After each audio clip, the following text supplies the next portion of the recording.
কিন্তু এখন স্পেসিফিক 2টি থেকে 3টি ছবি মুক্তি পায়, বিশেষ করে 2টি ঈদে। এবং এর ফলে একটি সময় শাকিব ভাইকে বলা হতো গার্মেন্টসের নায়ক, রিক্সাওয়ালার নায়ক, এবং অনেকেই আসলে ওনাকে নিয়ে মস্করা করতো। কিন্তু দেখেন, নিজেকে ধাপে ধাপে পরিবর্তন করে আগে আমরা দেখতাম যে একটি চলচ্চিত্রে শাকিব খানের এক গেটআপ এবং আরও 10টি চলচ্চিত্রে একই গেটআপ, একই লোক, একই হেয়ার স্টাইল, সব কিছু।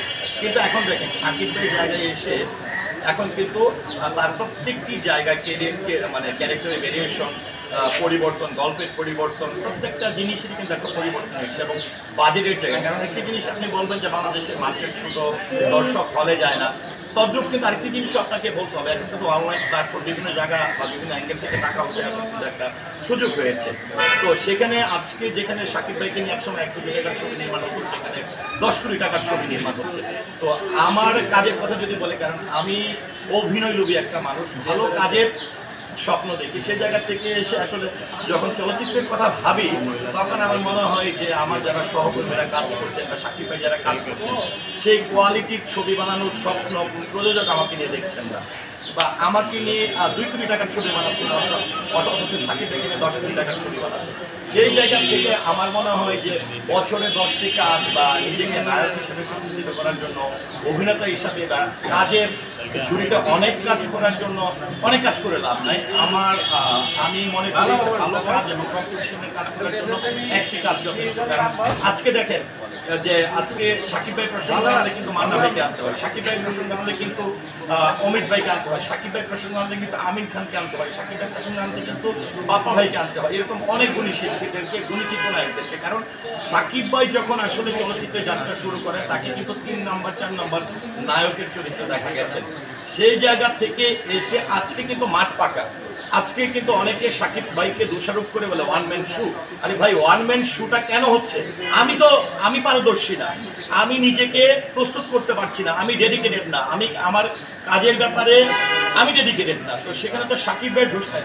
যদি আজকে শাকিব ভাইকে বলি ওয়ান ম্যান শু, তাহলে শাকিব ভাই যেদিন চলচ্চিত্রে আসছে সেদিন তো 10 জন নায়ক ছিল, মান্না ভাইয়ের মতন শক্তিমান অভিনেতা ছিল।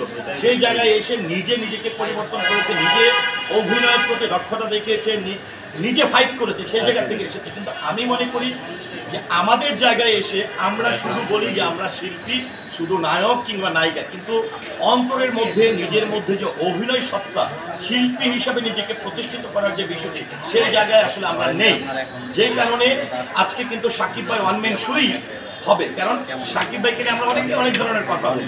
কিন্তু আজকে আমি বলবো যে একটি কথা, যে যারা আমরা বিভিন্ন ধরনের মন্তব্য করি বা কথা বলি, তাকে অবশ্যই যাকে নিয়ে যখন আমরা মন্তব্য করবো, চিন্তা করতে হবে যে তার চেয়ে আমার গুণ বেশি কিনা।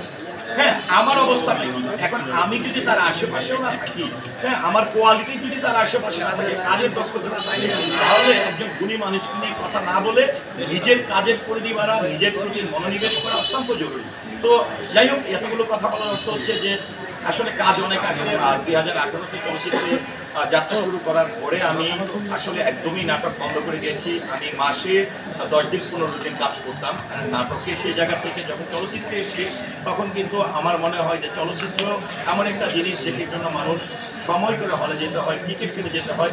টেলিভিশন চ্যানেলের মতো চাইলেই টিভি চ্যানেল চেঞ্জ করা যায় না।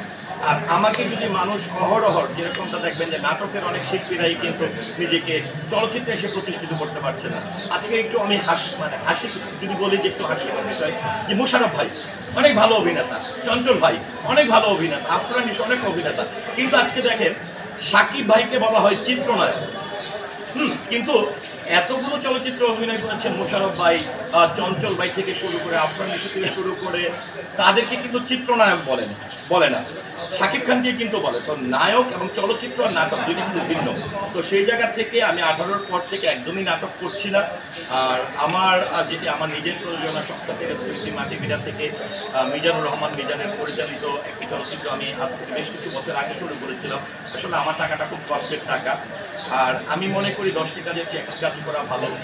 আর বাজেট দিয়ে চিন্তা করে কোয়ালিটি সম্পূর্ণ কাজ করা বলে, সেই প্রেক্ষাপটে আমার এই ছবি মুক্তির অপেক্ষায় আছে। তোলপাড়, আশা করছি এবছরের মধ্যেই সেই ছবিটি মুক্তি দেওয়া হবে। হয়তোবা শাকিবের কাছাকাছি না, তারপরেও যেহেতু শাকিব ভাই নিজে 1-1.5 কোটি টাকা নেই, সেই জায়গায় আমি সেই বাজেট থেকে ধরে আমি নিজেকে একজন ভালো শিল্পী মনে করে আমার এই অভিনয়টা ধরে আমি ভালো বাজারের একটি ছবি এবং মানসম্পন্ন একটি ছবি নির্মাণ করেছেন আমার পরিচালক মিজানুর রহমান মিজান। এই ছবিটির আসলে রেজাল্টের জন্য আমি অপেক্ষায় আছি।